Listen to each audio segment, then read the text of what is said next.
Assalamualaikum warahmatullahi wabarakatuh. Kami dari kelompok 2 mata kuliah Analisis Perancangan dan Sistem Informasi ingin mempresentasikan aplikasi yang sudah kami rancang. Kami berasal dari Prodi Manajemen Informatika Sekolah Vokasi IPB Angkatan 57. Anggota kelompok kami yaitu Kandi Johendra sebagai Project Manager, Agung Barutu, Indiro Saksena sebagai Programmer, Indah Marwatul sebagai UI UX Designer, dan Mutiara Jasmine sebagai Sistem Analis. Next. Aplikasi yang kami buat bernama Toprak. Selanjutnya, tentang permasalahan dan tujuan aplikasi akan disampaikan oleh teman saya, Linda Marwatul.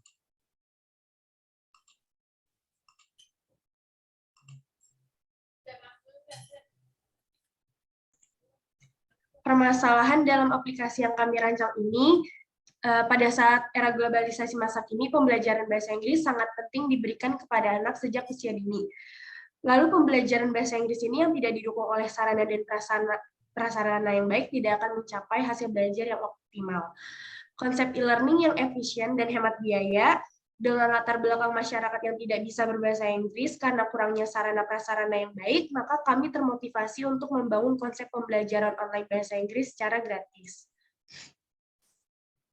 Deskripsi sistem dari yang kami buat ini dengan nama Toprak, singkatan dari TOEFL Practice Class, di mana aplikasi yang kami buat ini gratis dan menyediakan pembelajaran bahasa Inggris secara online sesuai tingkat kemampuan user.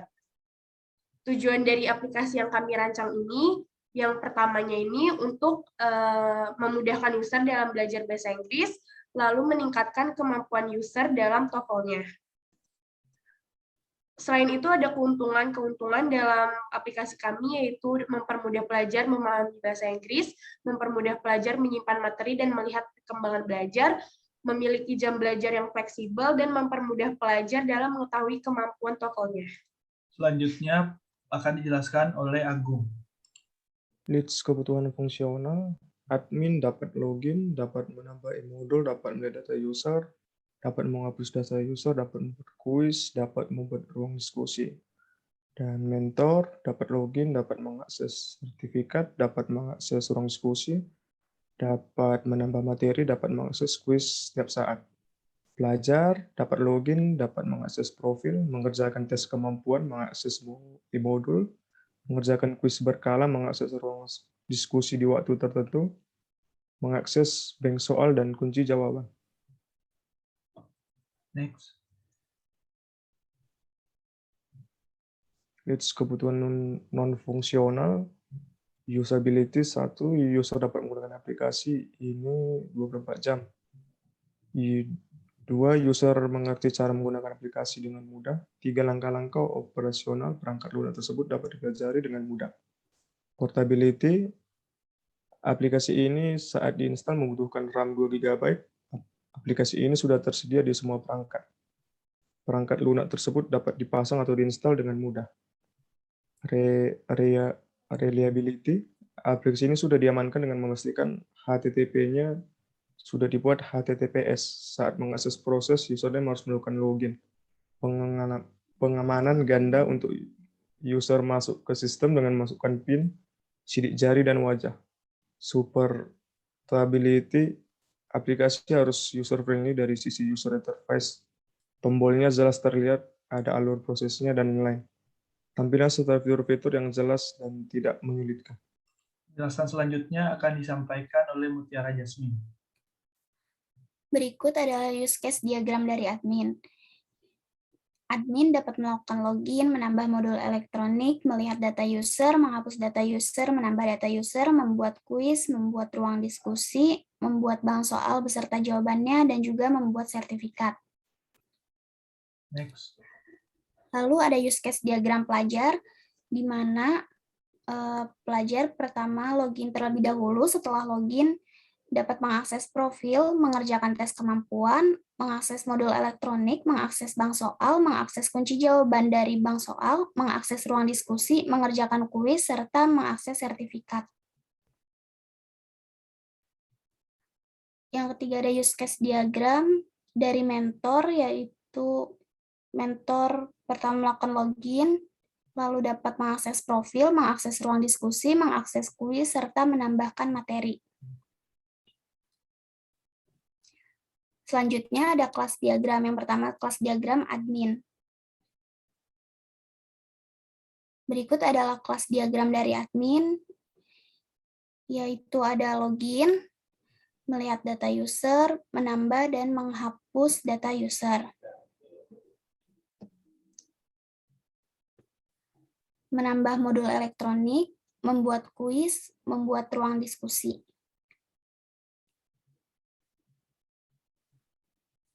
Sertifikat dan juga bank soal serta kunci jawaban. Lalu ada kelas diagram pelajar.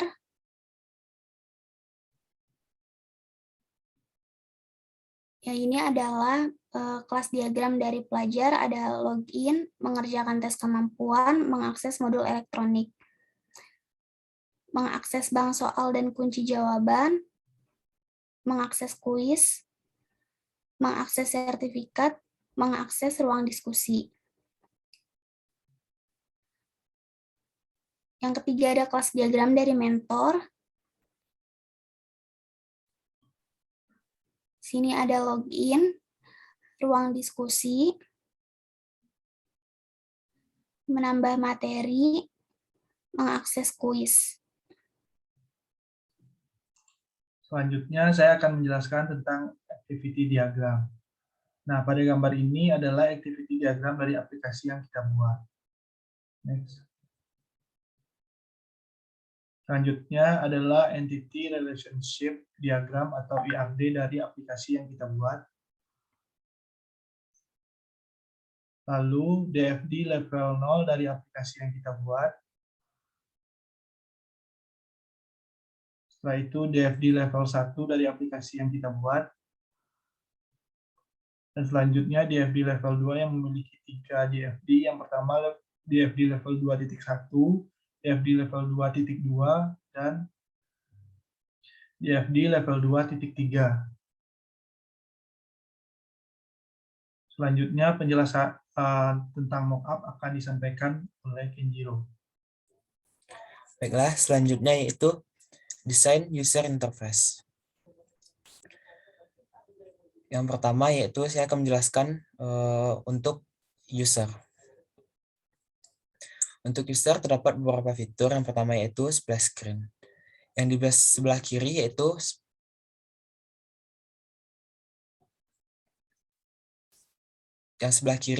splash process, dan yang sebelah kanan yaitu splash screen. Selanjutnya kami memiliki fitur sync in dan sync up. Di sini kami memiliki dua desain seperti yang tertampil pada gambar. Selanjutnya yaitu tes kemampuan. Untuk tes kemampuan kami memiliki beberapa desain seperti yang tertampil pada gambar. Selanjutnya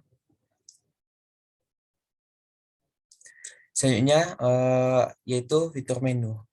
Yang pertama yaitu di sebelah kiri yaitu ada top menu, yang kedua yaitu left menu, dan yang terakhir yaitu center menu.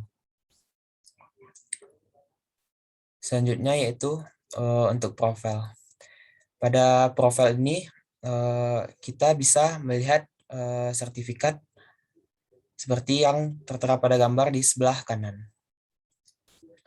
Selanjutnya yaitu untuk home screen.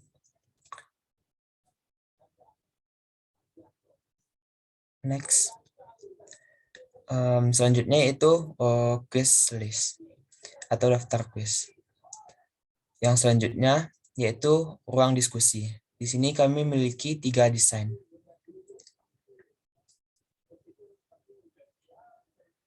Yang selanjutnya yaitu e-modul dan bank soal.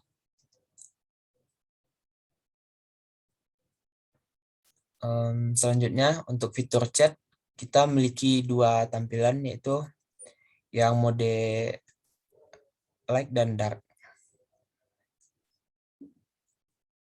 Yang selanjutnya yaitu untuk audio dan video. Selanjutnya untuk fitur kamera dan foto. Selanjutnya itu kalender. Yang pertama yaitu fitur kalender. Yang kedua, di sini kami memiliki fitur reminder, seperti alarm pada umumnya. Next. Di sini selanjutnya yaitu ada kontak address.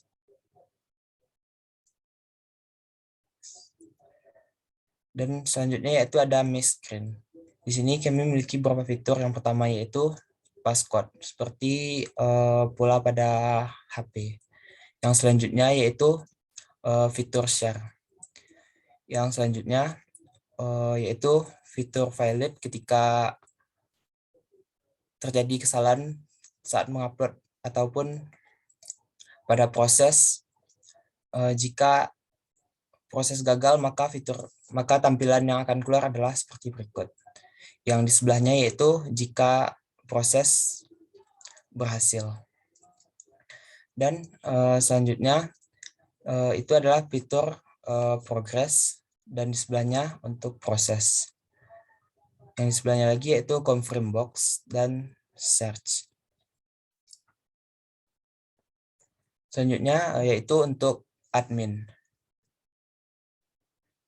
Di sini untuk admin terdapat splash screen, splash proses, dan splash screen.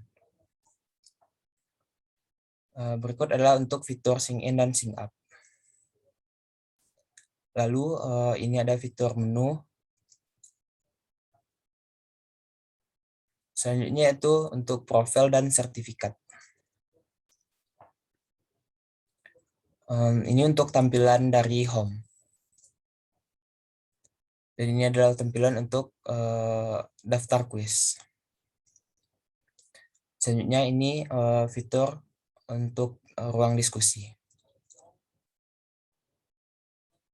Di sebelah kiri itu adalah fitur modul elektronik, dan di sebelah kanan itu adalah fitur bank soal. Nah, selanjutnya ini adalah fitur chat. Selanjutnya untuk ini adalah audio dan video. Selanjutnya kamera dan foto. Di sebelah kiri itu ada kalender, dan di sebelah kanan ada reminder. Selanjutnya yaitu kontak address. Dan yang terakhir sama dengan user, ada miss screen. Yang pertama yaitu passcode. Yang kedua share, file sukses, progress, proses, confirm box, search.